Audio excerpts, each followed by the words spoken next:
Hi, welcome to another video. So today I want to show you how you can use local AI models inside Z. And this is actually pretty interesting because Z already has really good AI features. You can use the assistant panel, inline edits, slash commands, and all of that. But most people use it with cloud models like Claude, OpenAI, Gemini, or GitHub Copilot. But what if you want to use your own local models? Well, now Z has added better support for this, and you can connect local models from LM Studio, Ollama, and Llama.cpp directly inside the editor. This means you can run models on your own machine, use them inside Z, and do coding tasks without sending everything to a cloud API. So, if you care about privacy, or you just want to experiment with open source models, this is a really good option for sure. Now, of course, local models are not magic. You still need a good computer, and smaller models are not going to be as smart as something like Claude Sonnet or GPT-5. But for many coding tasks, especially smaller edits, explanations, refactors, and local experimentation, this can be really useful. So let's get right into it. First, you'll need Z installed on your machine. If you don't already have it, just go to ZAD-Dev and download it. Z is available on macOS, Linux, and Windows as well, so you can use it on most setups now. Now, once it is installed, we need a local model provider. The first option is LM Studio. LM Studio is probably the easiest option for beginners because it gives you a nice graphical interface. You can download models, load them, and run a local server without doing too much terminal work. So first, go to LM Studio and install it. Once it's installed, open it and search for a coding model. For example, you can try models like Qwen Coder, DeepSeek Coder, Codastral, or any other coding model that your machine can actually run. If you have a powerful GPU, you can use bigger models. If you only have a normal laptop, start with a smaller model, maybe 7B or 14B, depending on your hardware. In Z's own blog post, they mentioned using Qwen-3.6 35BA3B, which is a mixture of experts model. The reason that is interesting is that the model has 35 billion parameters in total, but only about 3 billion are active for each generated token, so in practice, it can be much faster than a normal dense 35B model. They also used a Q4 quantized version, which means the model is compressed so it can fit into less memory. So, when you're choosing models, don't just look at the model name, also look at the size, quantization, and whether it actually fits on your machine. Now, once you download the model, load it inside LM Studio. After that, go to the local server section and start the server. You can also start it from the terminal with LMS server start. By default, LM Studio exposes a local API. This is important because this is the URL we are going to use inside Z. Now let's open Z. Inside Z, open your settings. You can open the agent settings by searching for agent, open settings in the command palette. Now look for the LM Studio provider section. The main thing is that Z needs to know where the local LM Studio server is running. You don't need to paste a paid API key here because the model is running locally. You just need the server running and the model downloaded. Now go back to the assistant panel in Z, click the model selector, and you should see your LM Studio models showing up there. If you don't see it instantly, make sure that the LM Studio server is actually running and make sure that the model is loaded. This is one of those small things that can make you think something is broken, but the server just isn't running. Now, let's try it. I'll open a simple project here. Let's create a basic JavaScript file. Now I can open the assistant panel and select my local LM Studio model. Let's ask it something simple first, like explain what this function does. And as you can see, it responds inside Z, but the model is running locally through LM Studio. That's pretty cool. Now let's try an inline edit. I'll select this code and open Inline Assist. Let's ask it, refactor this function to make it easier to read.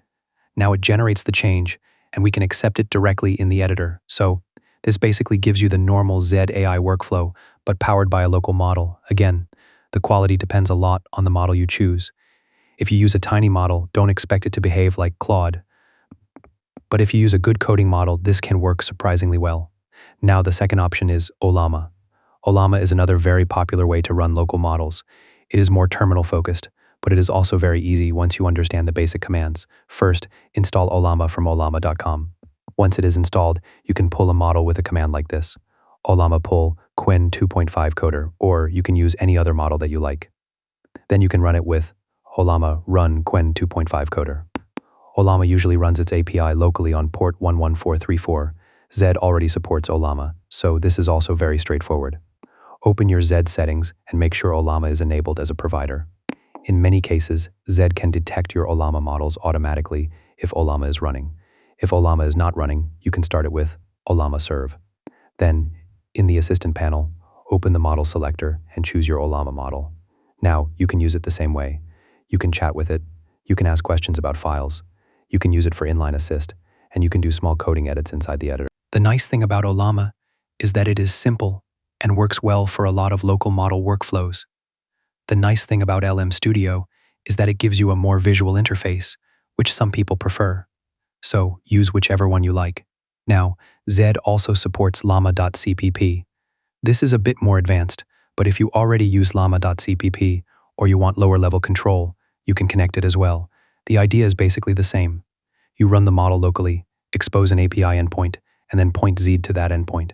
For most people, I would recommend starting with LM Studio or Ollama because they are easier. Now, let's talk about where local models work well inside Zed. The first use case is explaining code. If you have a file and you want to understand what it does, local models can do a pretty decent job, especially if the file is not massive. The second use case is small refactors. For example, you can ask it to rename variables, simplify logic, convert a function, or add comments. These are usually smaller tasks where local models can be useful. The third use case is generating boilerplate.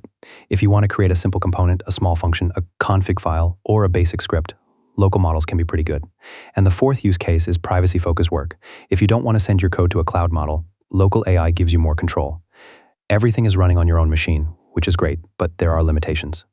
The biggest limitation is context. Many local models have smaller context windows compared to the top cloud models. So if you try to throw an entire large codebase at them, they might struggle. This is why you should be more specific. Instead of asking it to understand your entire app, add the exact file or exact section you want it to work on. Instead of saying, fix my project, say something like, look at this function and explain why this error might be happening. That will usually work much better. The second limitation is speed. If you don't have a good GPU, local models can be slow. Smaller models will be faster, but less capable. Bigger models will be smarter, but slower and more demanding. So, you need to find the balance that works for your machine. The third limitation is quality.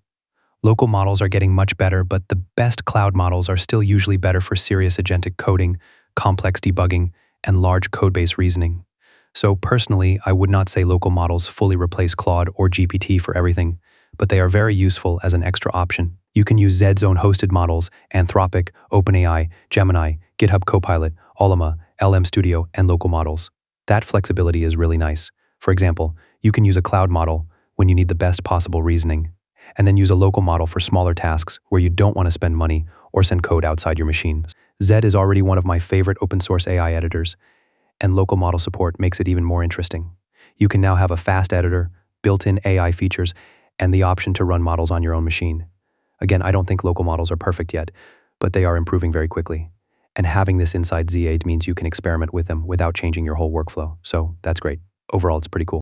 Anyway, let me know your thoughts in the comments. If you liked this video, consider donating through the Super Thanks option or becoming a member by clicking the Join button. Also, give this video a thumbs up and subscribe to my channel. I'll see you in the next one. Until then, bye.